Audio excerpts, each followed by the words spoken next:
ہفتے ایک بڑا دلدوز واقعہ پیش آیا۔ سویڈن کے اندر حکومتی سرپرستی کے اندر قرآن پاک کو نظر آتش کیا گیا، جس سے دنیا بھر کے مسلمانوں کے جذبات کو سخت ٹھیس پہنچائی گئی۔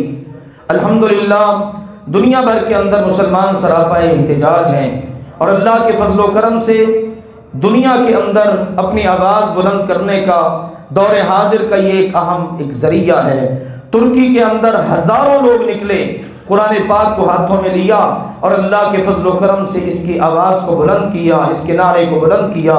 وطن عزیز پاکستان میں آپ دیکھیے کتنی سیاسی مذہبی جماعتیں ہیں، سیاسی جماعتیں اپنے اکھاڑ بچھاڑ کے اندر لگی ہوئی ہیں، اسی سے فرصت نہیں ہے۔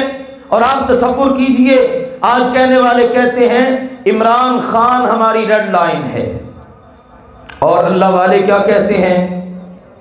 ابھی آپ نے کہا نا قرآن ہماری، سارے بولیے ہماری ریڈ لائن کیا ہے؟ قرآن پاک۔ آج قرآن پاک کی بے حرمتی ہوئی ہے، ہماری ریڈ لائن کو ایک بار پھر اللہ کے دشمنوں نے کراس کیا ہے۔ اللہ والے تو ہیں ہی دنیا کے اندر انشاءاللہ تعالی، اللہ بھی ان سے انتقام لینے پر قادر ہے۔ اس اللہ سبحانہ و تعالی کی غیرت کو للکارا گیا ہے، لیکن ہمارے جذبات کو بھی بہت ٹھیس پہنچی ہے۔ اللہ کے فضل و کرم سے اس آواز کو بلند کرنا ہے کہ حرمت قرآن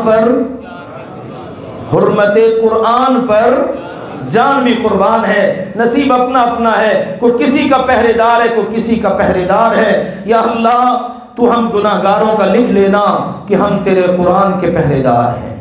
اللہ جیسے تیسے ہو سکتا ہے ہم کھڑے ہیں، اللہ ہمارے دلوں کے اندر ان بدبختوں کی نفرت ہے، ہم اس واقعہ کو برداشت نہیں کر پاتے۔